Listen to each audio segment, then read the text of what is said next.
Surface chemistry के next, चूंकि हमने पहले ही बताया था आपको कि सरफेस केमिस्ट्री जो यूनिट आपको रखी गई है पढ़ने के लिए, उसमें 3 पार्ट रखे गए हैं। पहला था आपका एडजॉर्प्शन आइसोथर्म, दूसरा है आपका कैटालिसिस और तीसरा आता है आपका कोलाइडल सॉल्यूशन। तो एडजॉर्प्शन आइसोथर्म जो चैप्टर था उसमें इसके पहले के वीडियो में जो कंटेंट्स था एनसीईआरटी बोर्ड के अनुसार, एनसीईआरटी सिलेबस के अनुसार जो आपका उसमें कंटेंट था वो सारी चीजें आपको बताई जा चुकी हैं। अब आज हम लोग शुरू करेंगे सरफेस केमिस्ट्री का जो दूसरा पार्ट है कैटालिसिस, ये चैप्टर, ठीक है। तो ध्यान से देखिएगा, कैटालिसिस यानी उत्प्रेरण ये होता क्या है। तो कई प्रकार की रासायनिक अभिक्रियाएं ऐसी होती हैं जो कुछ मंद गति से चलती हैं, तो कुछ अभिक्रियाएं काफी तीव्र गति से होती हैं।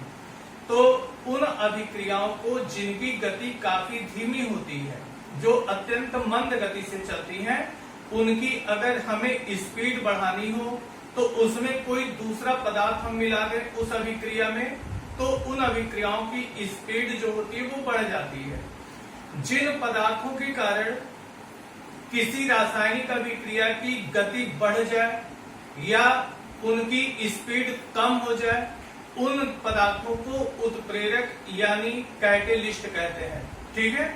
और उत्प्रेरकों की ये घटना कि किसी रासायनिक अभिक्रिया की गति को परिवर्तित कर देना, ये घटना कैटालिसिस के नाम से जानी जाती है, ठीक है। जैसे उदाहरण द्वारा इसको समझा जा सकता है, जैसे पोटेशियम क्लोरेट, इसका तापीय अपघटन अगर आप कराओ 270 डिग्री सेंटीग्रेड ताप पे, तो इसका अपघटन बहुत धीमे धीमे होगा, और अपघटन यदि होगा तो 2KCl + 3O2, ठीक है। पोटेशियम क्लोरेट का तापीय अपघटन अत्यंत मंद गति से होता है, लेकिन इस अभिक्रिया में यदि हम मैग्नीज डाइऑक्साइड मिला दें MnO2, ठीक है, तो ये अभिक्रिया काफी तीव्र गति से होनी शुरू हो जाती है। तो ये पदार्थ जो मैग्नीज डाइऑक्साइड है वो इस अभिक्रिया की गति को क्या कर दे रहा है, बढ़ा दे रहा है। तो ऐसे पदार्थ उत्प्रेरक कहलाते हैं जो किसी रासायनिक अभिक्रिया की गति को या तो बढ़ा भी सकते हैं या फिर घटा भी सकते हैं, ठीक है। तो एक विशेष बात यह है कि ये जो उत्प्रेरक होते हैं, जो पदार्थ हम मिलाकर के किसी रासायनिक अभिक्रिया की गति को परिवर्तित करते हैं, ऐसे पदार्थ उत्प्रेरक कहलाते हैं। और अभिक्रिया के अंत में ये उसी रूप में हमें प्राप्त भी हो जाते हैं जिस रूप में हम इनको प्रारंभिक रूप अवस्था में इनका यूज किए होते हैं, ठीक है। तो उत्प्रेरक ऐसे पदार्थ होते हैं जो किसी रासायनिक अभिक्रिया में उपस्थित होकर अभिक्रिया की गति को परिवर्तित कर देते हैं, मतलब घटा भी सकते हैं और बढ़ा भी सकते हैं, और अभिक्रिया के अंत में वे हमें उसी रूप में प्राप्त होते हैं जिस रूप में इनका हमने यूज किया था, प्रयोग किया था, ठीक है। अब उत्प्रेरक के अंतर्गत 2 प्रकार के उत्प्रेरण आते हैं। पहला है आपका होमोजीनियस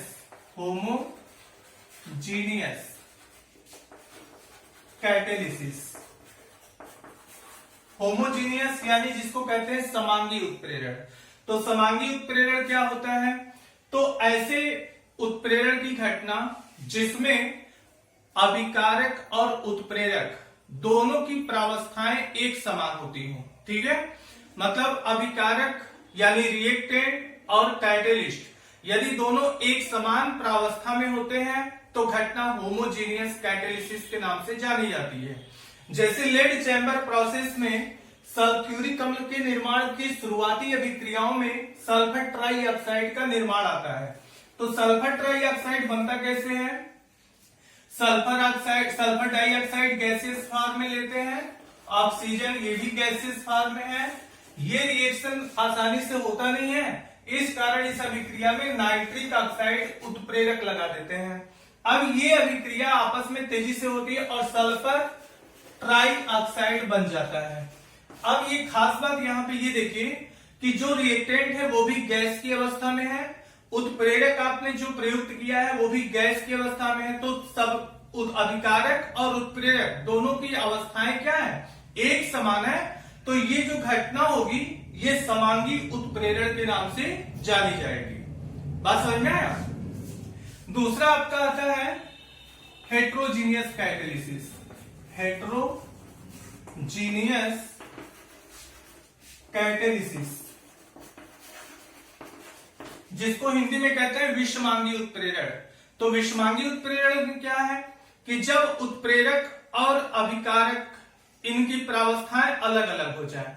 ठीक है, जैसे मान लीजिए रिएक्टेंट आपका गैसियस अवस्था में है, ठीक है, और कैटलिस्ट जो आप यूज कर रहे हैं वो सॉलिड स्टेट में हो जाए या लिक्विड स्टेट में हो जाए, मतलब कैटलिस्ट की जो प्रावस्था है वो रिएक्टेंट मॉलिक्यूल से डिफर हो जाए, भिन्न हो जाए, तो वहां पे जो उत्प्रेरण की घटना होगी उसको क्या बोलेंगे? हेट्रोजीनियस कैटेलिसिस, विषमांगी उत्प्रेरण।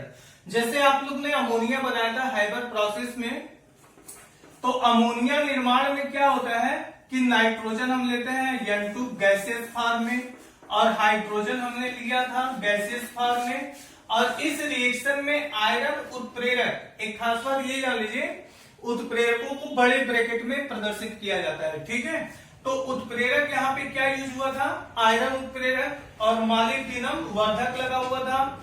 टेम्परेचर और प्रेशर के कंडीशन यहाँ पे थे, 500 डिग्री सेंटीग्रेड टेम्परेचर था और 200 वायुमंडलीय दाब था। तो नाइट्रोजन हाइड्रोजन की पारस्परिक क्रिया से अमोनिया का फॉर्मेशन होता है। ठीक है, तो यहाँ पे देखो कि जो उत्प्रेरक आयरन आप लेते हो ये सॉलिड स्टेट में होता है। किस स्टेट में होता है? सॉलिड स्टेट में। और नाइट्रोजन हाइड्रोजन ये जो दो रिएक्टेंट है वो किस अवस्था में है? गैसियस फॉर्म में है। तो कैटलिस्ट और रिएक्टेंट दोनों की प्रावस्थाएं क्या है? एक दूसरे से अलग अलग है। तो ये घटना आपकी हो जाएगी हेट्रोजीनियस कैटेलिसिस, मतलब विषमांगी उत्प्रेरण। ठीक है, तो ये था उत्प्रेरण के दो भिन्न प्रकार। अब हम पढ़ेंगे क्लासिफिकेशन ऑफ कैटेलिसिस।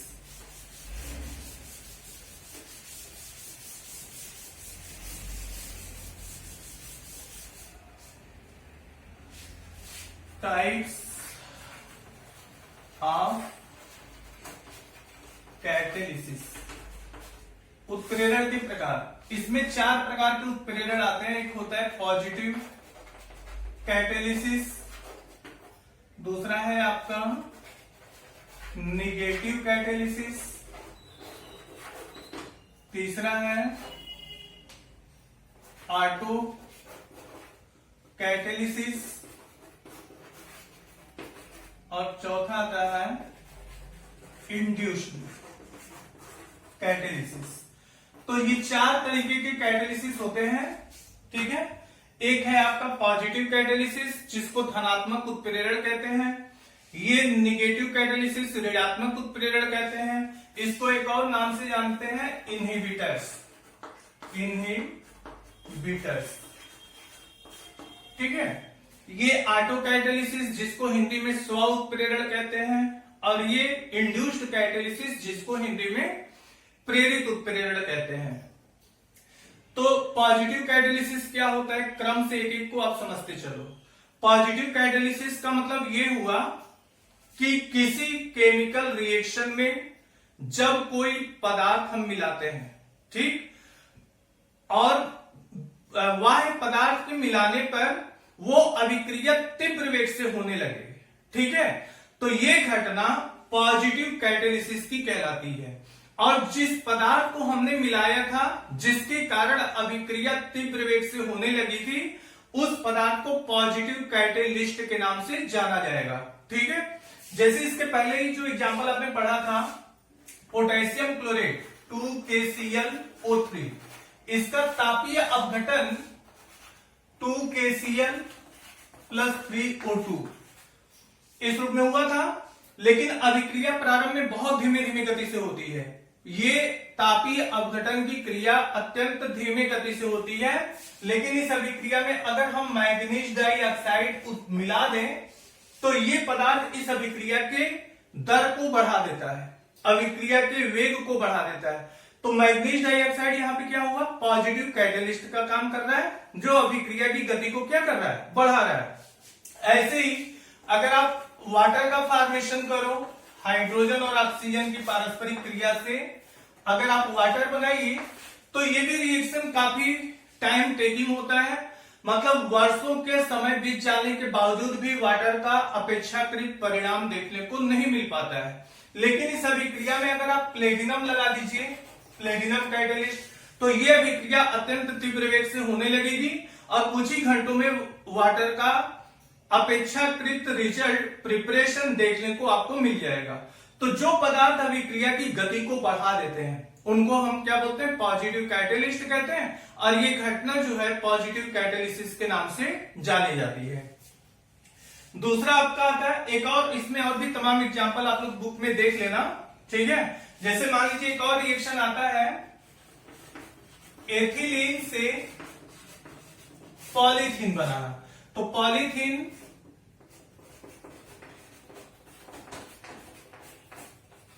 ये आपका पॉलीथीन है, पॉलीएथिलीन कह सकते हैं या पॉलीथीन कह सकते हैं, ठीक है। जो पॉलीथीन आप यूज करते हो यही है, पॉलीमर है ये।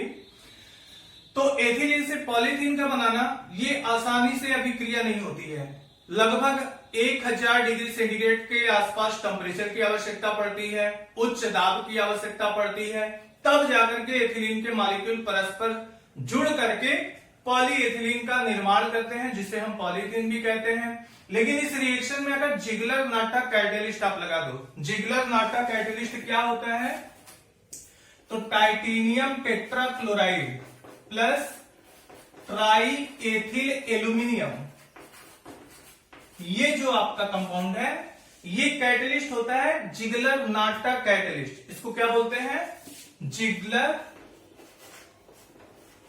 नाटा कैटेलिस्ट, ठीक है। जिगलर नाटा कैटेलिस्ट टाइटेनियम टेट्राक्लोराइड और ट्राई एथिल एल्यूमिनियम, इनकी उपस्थिति में अभिक्रिया जब होती है तो अत्यंत कम ताप, मतलब जहां इनकी अनुपस्थिति में टेम्परेचर 1000 चाहिए था, वहीं इसकी उपस्थिति करा देने से टेम्परेचर यहाँ पे क्या हो जाता है, 70 डिग्री सेंटीग्रेड केवल टेम्परेचर हो जाता है।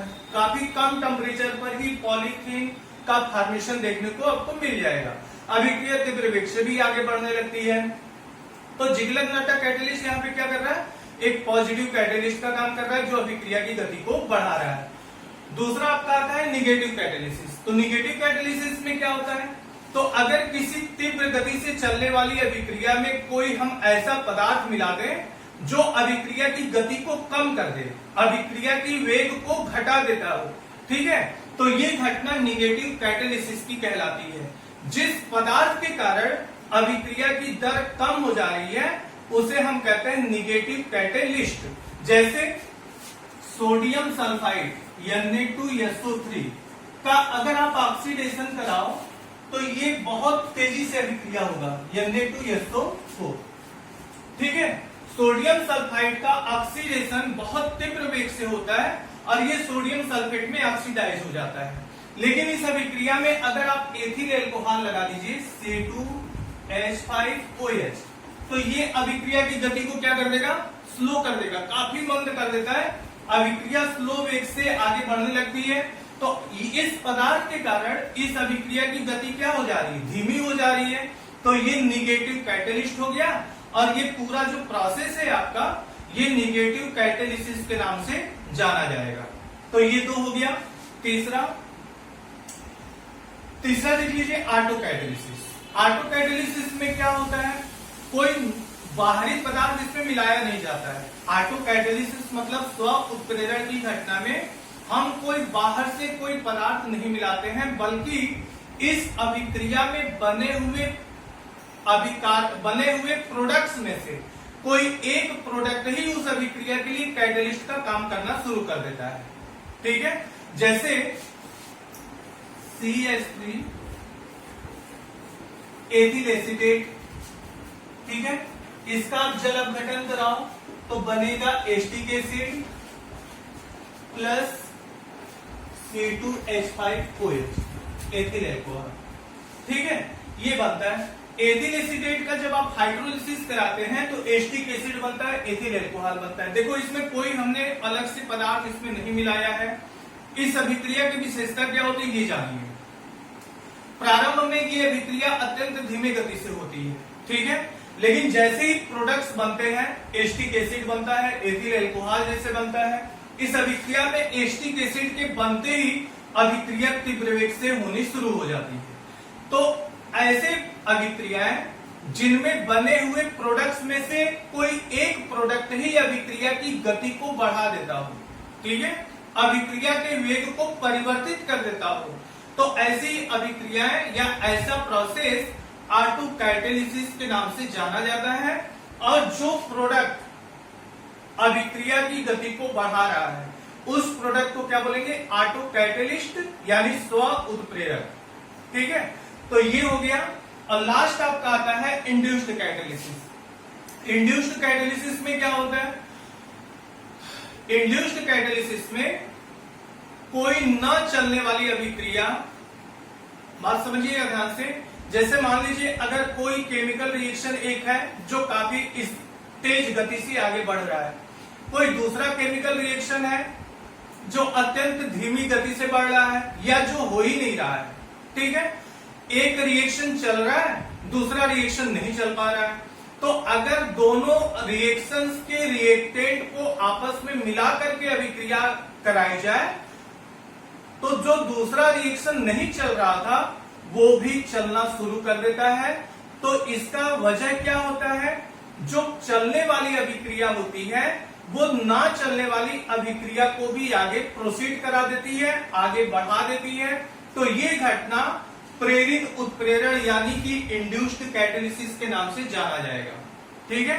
जब कोई चलने वाली अभिक्रिया किसी न चलने वाली अभिक्रिया को आगे बढ़ा दे, ठीक है, उसको कैटेलाइज कर दे, तो ये घटना इंड्यूस्ड कैटालिसिस के नाम से जानी जाएगी। इंड्यूस्ड कैटालिसिस में उदाहरण जैसे मान लीजिए अभी ये आपने एग्जांपल देखा, सोडियम सल्फाइड का ऑक्सीडेशन काफी तीव्र वेग से हो रहा था और यहाँ पे हमने एथिल एल्कोहल लगा करके इस अभिक्रिया की गति को धीमी कर दिया था, ठीक है। मतलब इससे ये क्लियर है कि सोडियम सल्फाइड का ऑक्सीडेशन आसानी से स्वयं तेजी से हो जा रहा है।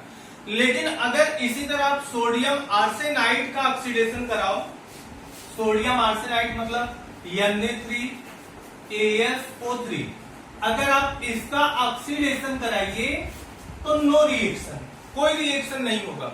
लेकिन अगर सोडियम सल्फाइड और सोडियम आर्सेनाइड को परस्पर मिला करके ऑक्सीडेशन आप कराएंगे तो सोडियम सल्फाइड सोडियम सल्फेट में ऑक्सीकृत होगा, सोडियम आर्सेनाइड सोडियम आर्सेनेट में ऑक्सीकृत होगा। सोडियम आर्सेनेट मतलब Na3AsO4, इसमें ये ऑक्सीकृत हो जाएगा। तो सोडियम सल्फाइड के ऑक्सीकरण की क्रिया सोडियम आर्सेनाइड के लिए प्रेरित उत्प्रेरण का काम कर रही है, ठीक है। तो इस तरीके से ये क्लासिफिकेशन हो गया कैटालिसिस के चारों प्रकार का। अब इसके आगे क्या है ध्यान से देखिएगा।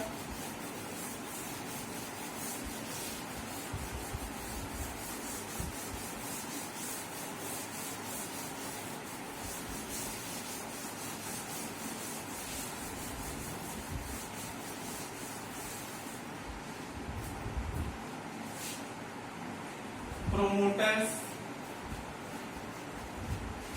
poison and inhibitors।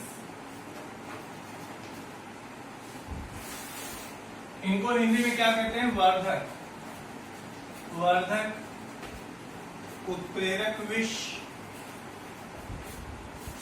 और इनहिबिटर्स को हिंदी में कहते हैं संदमक, ठीक है। इंग्लिश पर आप विशेष ध्यान दीजिए। रीजन इसका ये है कि साइंस स्ट्रीम के स्टूडेंट्स जब इंटरमीडिएट क्वालिफाई करके हायर क्लास में जाते हैं इंजीनियरिंग अथवा मेडिकल के क्षेत्र में, तो उनको पूरा सिलेबस जो है वो टोटल इंग्लिश में ही पढ़ना होता है। तो हिंदी शब्दों का जानकारी रखना आवश्यक होता है। लेकिन भविष्य में जिन लैंग्वेज को माध्यम बना करके हमको आगे प्रोसीड होना है, अब उस पर आपको ध्यान देने की आवश्यकता है, क्योंकि फर्दर एजुकेशन आपका इंग्लिश में ही टोटल मिलने वाला है। तो इस नाते इंग्लिश पर ही विशेष ध्यान आप दीजिए, ठीक है। वर्धक क्या होता है, उत्प्रेरक विष क्या होता है और संगमक क्या होता है।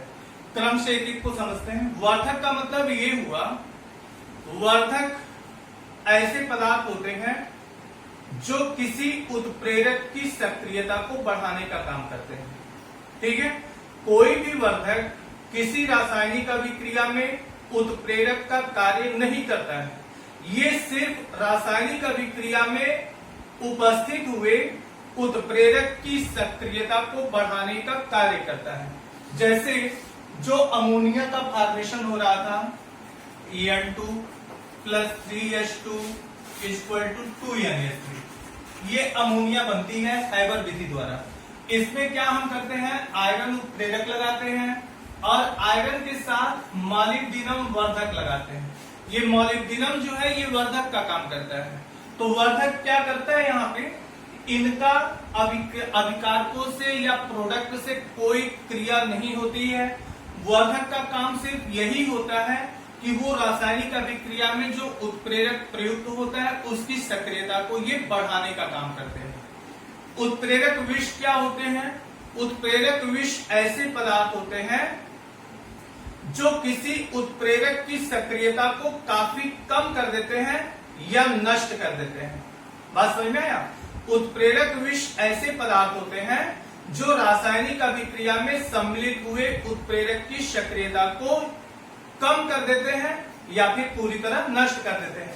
जैसे यहाँ पे हमने मॉलिब्डेनम वर्धक लगाया है, इसी मॉलिब्डेनम के स्थान पे अगर आप लगा दो हाइड्रोजन सल्फाइड, ठीक है, तो ये क्या करेगा, आयरन की जो सक्रियता है ना वो पूरी तरह से नष्ट कर देगा। फिर अभिक्रिया की जो गति है वो अत्यंत धीमी हो जाएगी। अमोनिया का फॉर्मेशन निश्चित समय में बहुत ही कम मात्रा में होगा या लगभग नहीं के बराबर हो सकता है। तो ऐसे पदार्थ जो उत्प्रेरक की सक्रियता को कम कर देते हैं या नष्ट कर देते हैं, उन पदार्थों को क्या कहते हैं, उत्प्रेरक विष कहते हैं। संगमक क्या होता है, इनहिबिटर्स क्या होते हैं। इनहिबिटर्स के बारे में इसके पहले जो क्लासिफिकेशन हम पढ़ रहे थे उसमें एक टॉपिक था निगेटिव कैटेलिसिस। तो ये वही होता है, मतलब जो निगेटिव कैटेलिस्ट, जैसे आपने ये रिएक्शन पढ़ा था सोडियम सल्फाइड का ऑक्सीडेशन, ठीक है, और इसका ऑक्सीडेशन काफी तीव्र गति से होता है, सोडियम सल्फेट का निर्माण होता है, अत्यंत तीव्र वेग से यह अभिक्रिया होती है। इस अभिक्रिया में अगर आप एथिल अल्कोहल लगा दीजिए C2H5OH, तो अभिक्रिया की जो स्पीड होती है वो काफी कम हो जाती है, अभिक्रिया अत्यंत धीमी गति से आगे बढ़ने लगती है। तो ये पदार्थ अभिक्रिया की गति को कम कर रहा है, ठीक है, तो ऐसे पदार्थ को क्या बोलेंगे, इनहिबिटर्स कहेंगे या संगमक कहेंगे, ठीक है। अब इसके बाद इनका मैकेनिज्म, ठीक है, ये करते कैसे हैं, वर्धक उत्प्रेरक की सक्रियता को कैसे बढ़ाता है, विष जो होते हैं पॉइजन, कैटेलिटिक पॉइजन जो होते हैं वो सक्रियता को नष्ट कैसे करते हैं, इनहिबिटर्स जो होते हैं जिनको निगेटिव कैटेलिस्ट कहते हैं वो किसी रासायनिक अभिक्रिया की गति को कैसे धीमी कर देते हैं। इनके मैकेनिज्म को जानने से पहले एक पॉइंट आप जान लीजिए जिसको कहते हैं active centre. Active centre, active centre क्या होता है, ये उत्प्रेरक के संदर्भ में एक्टिव सेंटर कही जा रही है। एक्टिव सेंटर का मतलब ये हुआ, जैसे हम लोग कई रासायनिक अभिक्रियाओं में विभिन्न प्रकार के उत्प्रेरकों को देखे हैं, जैसे निकिल कैटलिस्ट आप ले लो, निकिल, ठीक है, तो निकिल कैटलिस्ट जो होता है ऐसे सॉलिड स्टेट में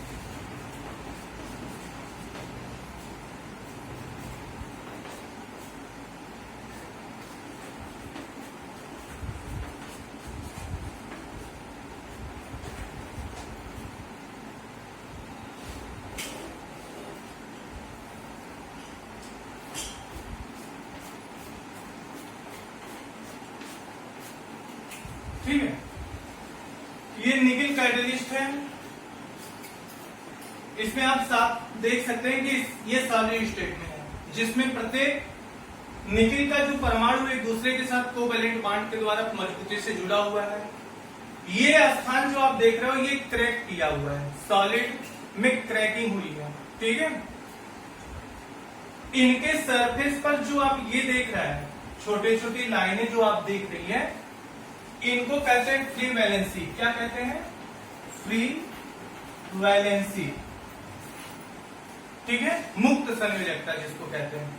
तो उत्प्रेरक के पृष्ठ पर इस तरीके से फ्री वैलेंसियां होती हैं, पृष्ठ पर भी होती हैं और उन दरारों में भी होती हैं अधिक मात्रा में, जहां पर कैटलिस्ट थोड़ा सा फटा हुआ होता है, जहां पे क्रैक किया गया होता है कैटलिस्ट, उन दरारों में भी आप देखिए तो एक्टिव सेंटर्स आपको नजर आ रहे हैं, फ्री वैलेंसी नजर आ रही है। इसी फ्री वैलेंसी को एक्टिव सेंटर कहा जाता है। क्या कहते हैं? Active centre. तो जो रिएक्टेंट स्पीसीज होते हैं, जब किसी रिएक्शन में हम उत्प्रेरक की उपस्थिति कराते हैं, तो अभिकारक के मॉलिक्यूल्स इनके फ्री वैलेंसी से आकर के जुड़ते हैं और जुड़ने के बाद काफी तीव्र वेग से अभिक्रिया आगे बढ़ती है, क्योंकि उसमें एक विशेष प्रकार की घटना ये होती है कि जब उत्प्रेरक के पृष्ठ से रिएक्टेंट मॉलिक्यूल आकर के जुड़ते हैं, तो उनकी जो एक्टिवेशन एनर्जी होती है वो काफी कम हो जाती है और कम होने के कारण उनकी अभिक्रिया करने की जो दर है वो काफी अधिक तेजी से आगे बढ़ने लगती है और अभिक्रिया काफी तीव्र वेग से घटित होने लगती है। तो ये एक्टिव सेंटर्स, इन्हीं को एक्टिव सेंटर्स के नाम से जाना जाता है। मतलब उत्प्रेरक के पृष्ठ पर उपस्थित फ्री वैलेंसी जिस पर रिएक्टेंट स्पीसीज आकर के जुड़ते हैं और अभिक्रियाएं संपन्न होती हैं, उन फ्री वैलेंसी को एक्टिव सेंटर यानी सक्रिय केंद्र कहा जाता है। ठीक है, अब प्रोमोटर, पॉइजन और इनहिबिटर्स की क्रियाविधि आप जान लो, मैकेनिज्म इनका। मैकेनिज्म क्या है? तो प्रोमोटर्स क्या करते हैं, अभी हमने कहा, ठीक है, कि जो वो वर्धक होते हैं, प्रोमोटर होते हैं, वो किसी रिएक्शन में उपस्थित होकर उत्प्रेरक की सक्रियता को बढ़ा देते हैं। ठीक है, कैसे बढ़ाते हैं? तो जैसे ये आपका आयरन उत्प्रेरक है, ठीक है, ऐसे समझ लो।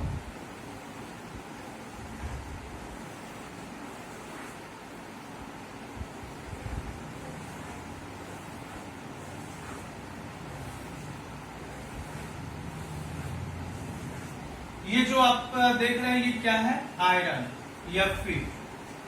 ठीक है, आयरन उत्प्रेरक है।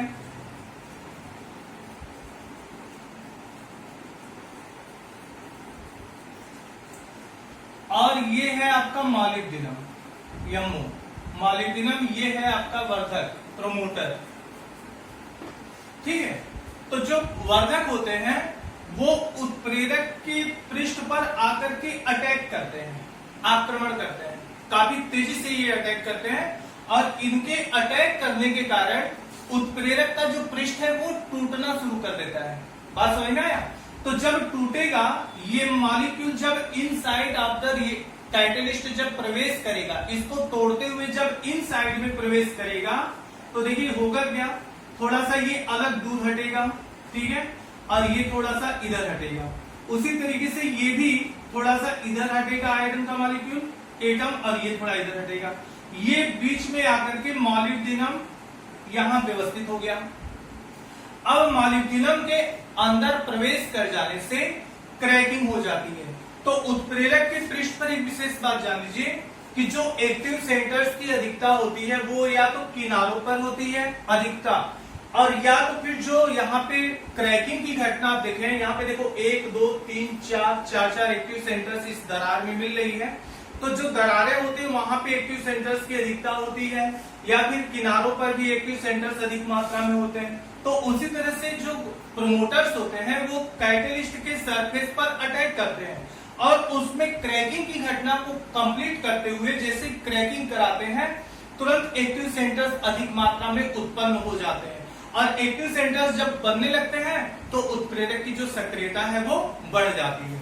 उत्प्रेरक की सक्रियता उनके पृष्ठ पर, उनके दरारों में उपस्थित एक्टिव सेंटर्स पर निर्भर करती है। एक्टिव सेंटर्स जितने अधिक होंगे, कैटलिस्ट की जो सक्रियता है वो उसी अनुपात में बढ़ती जाएगी। अगर एक्टिव सेंटर्स की संख्या घटती जा रही है तो उत्प्रेरक की सक्रियता भी कम होती चली जाएगी। पॉइजन कैटालिटिक पॉइजन का मैकेनिज्म क्या है? तो इसमें ये है,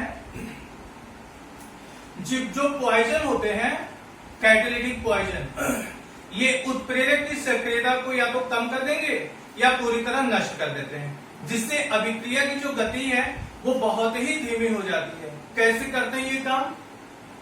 कि जैसे मान लो यही निकिल का उत्प्रेरक है, तो जब कोई रिएक्टेंट आकर के इनके एक्टिव सेंटर से जुड़ेगा तभी अभिक्रिया तेजी से आगे बढ़ेगी, लेकिन किसी रिएक्टेंट को एक्टिव सेंटर्स पर जुड़ने से पहले पॉइजन, ये जो पी पॉइजन मान लीजिए पी है, ये आकर एक्टिव सेंटर से जुड़ जाते हैं। बात समझ में आया? ये एक्टिव सेंटर से आकर के जो पॉइजन के मॉलिक्यूल होते हैं वो जुड़ जाते हैं, और जब एक्टिव सेंटर्स पर जुड़ जाते हैं तो कैटलिस्ट के सरफेस पर एक्टिव सेंटर पूरी तरह से बाधित हो जाता है, पूरी तरह आच्छादित हो जाता है, कवर्ड हो जाता है पॉइजन के द्वारा। अब यदि कोई रिएक्टेंट स्पीसीज आएगा तो कैटलिस्ट के सरफेस पर कोई एक्टिव सेंटर तो बचा नहीं, तो फिर वो किससे जुड़ेगा? नहीं जुड़ सकता। मतलब एक्टिव सेंटर्स पर जो कैटालिटिक पॉइजन होते हैं वो आकर के जुड़ जाते हैं, जिससे जो रिएक्टेंट मॉलिक्यूल है उनको उत्प्रेरक के पृष्ठ पर जोड़ने के लिए कोई एक्टिव सेंटर मिल ही नहीं पाता है, और परिणाम ये निकलता है कि जो उत्प्रेरक प्रयुक्त होता है उसकी कोई भूमिका नजर नहीं आती है। मतलब इसकी पूरी सक्रियता को ये समाप्त कर देता है जो कैटालिटिक पॉइजन होता है। इसके बाद है आपका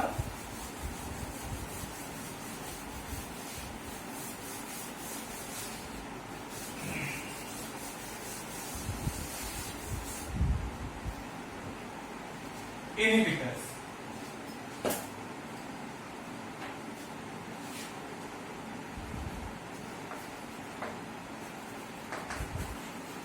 इनहिबिटर्स का मैकेनिज्म क्या है? तो जैसे ये रिएक्शन आपने पढ़ा था, सोडियम सल्फाइड, इसका ऑक्सीडेशन सोडियम सल्फेट में बहुत तेजी से होता है। ऑक्सीकरण की क्रिया सोडियम सल्फाइड की बहुत तेजी से होती है। सोडियम सल्फाइड वायु के ऑक्सीजन द्वारा सोडियम सल्फेट में बहुत तेजी से ऑक्सीकृत हो जाता है। इस अभिक्रिया की गति को अगर हमें धीमा करना है तो रिएक्शन में लगा दीजिए आप क्या? Ethyl alcohol C2H5OH। Ethyl alcohol के लगाने से अभिक्रिया की जो गति है